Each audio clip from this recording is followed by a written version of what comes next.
Hello, I'm Justin with Aristatek, and I wanted to show you how to submit Tier 2 information for the State of Wyoming.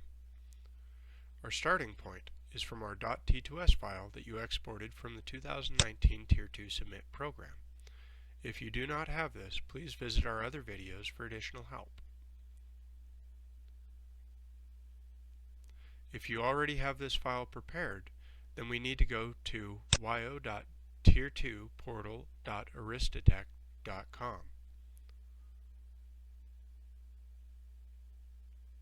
Please fill out your company name and contact information. Ignore the pound symbols that I've entered for the purposes of this demonstration.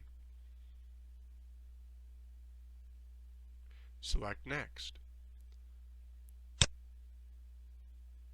Select Choose File, and this is where we will select and upload our .t2s file. You'll see an Upload Progress bar at the bottom left corner of the window. Once this page loads, please review your list of companies and chemical information, initial, and sign and date, and select Proceed.